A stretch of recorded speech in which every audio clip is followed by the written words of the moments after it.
भगत सिंह जी की तुलना किसी के साथ नहीं हो सकती और वैसे भी किसी की तुलना किसी के साथ नहीं हो सकती। गलत बात कही मैंने, बिल्कुल उसके अंदर साफ साफ कहा कि कोई इंसान इंसान को मारता है तो अच्छी बात नहीं है। हम हिंसा के समर्थक नहीं है। आप अपने मतलब की बात उठाते हैं और अपने मतलब की बात चलाने की कोशिश करते हैं। बीजेपी के लोग नौजवान के रोजगार पे बात नहीं करेंगे, देश के ज्वलंत मुद्दों पर बात नहीं करेंगे, इधर उधर की बातें करना शुरू कर देंगे।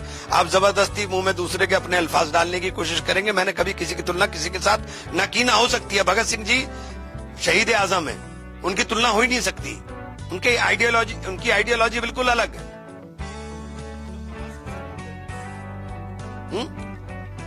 अपनी जमीन के लिए लड़ रहे थे, सब अपनी जमीन के लिए लड़ रहे हैं, यही बात आई थी, इसके अलावा कुछ नहीं है। तरीका सबका अलग हो सकता है ना। मैंने कहा तुलना हो ही नहीं सकती। मैं तो तुलना की बात करी। Government of India United nation में फिलिस्तीन के पक्ष में, पूरी दुनिया के अंदर फिलिस्तीन हमारा पुराना दोस्त है।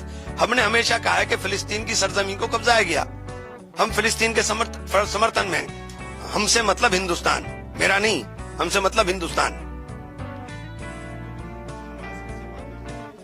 नहीं, मैंने वो नाम लिया ही नहीं, उसको गलत। मैंने तो साथ साथ पूरी कही। आपने इतनी सी बात उठाई और चलना शुरू कर दिया। मैं तो पूरी बात कही, अब भी कह रहा हूं। देख, अब भी मैं बिल्कुल क्लियर बोल रहा हूं ना।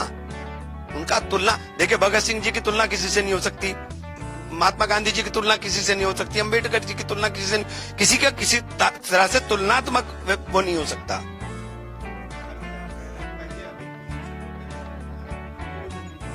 हाँ, तो लड़ रहे थे, यही तो बोला था मैंने कि वो जमीन के लिए लड़ रहे हैं। तो लड़ तो जमीन ही के लिए लड़ रहे। वहां लड़ाई किस बात की है? लड़ाई तो जमीन ही की है। लड़ाई किस बात की है? अरे वो अपनी अलग अलग लड़ाई का तरीका अलग अलग हो सकता है। लड़ तो आजादी के लिए रहे सब लोग। भाई वहां क्यों इतना नरसंहार हुआ? 1 लाख लोग मारे गए। क्यों मारे गए? वो अपनी जमीन के ऊपर ही तो लड़ रहे हैं। और किस बात के लिए लड़ रहे हैं? मैंने भगत सिंह जी का नाम, भैया, मैं शहीद आजम भगत सिंह यहाँ बसते हैं हमारे। हमास नहीं बसता यहाँ, शहीद आजम भगत सिंह बसते हैं। उनके साथ रिश्ता है हमारा, जैसे मिट्टी का रिश्ता है।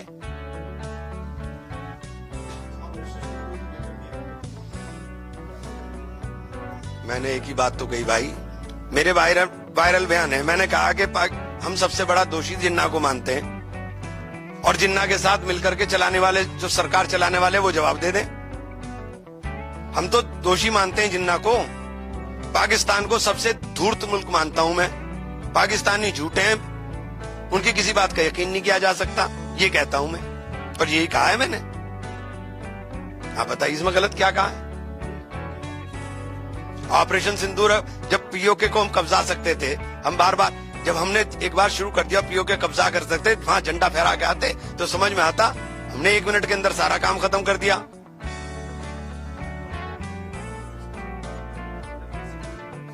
क्या चीज? अरे आप बहादुर थे, आप क्यों आ गए? हमें तो आप डरपोक बताते हो। हमने तो बांग्लादेश बना के दिखा दिया था। हमें क्यों बता रहे ये बात? आप तो बहादुरी के चर्चे आपके सब जगह हैं।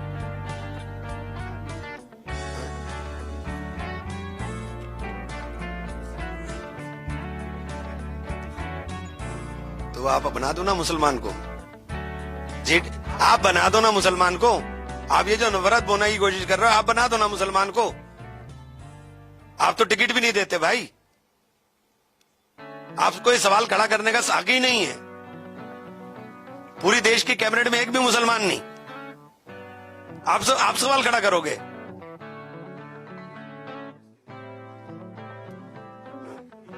किस बात के लिए आवाज उठाऊं मैं? क्यों बताइए ना, क्यों बताइए ना। राजनीतिक समीकरणों के साथ लड़ी जाती है, हमें मत उकसाने की कोशिश करें।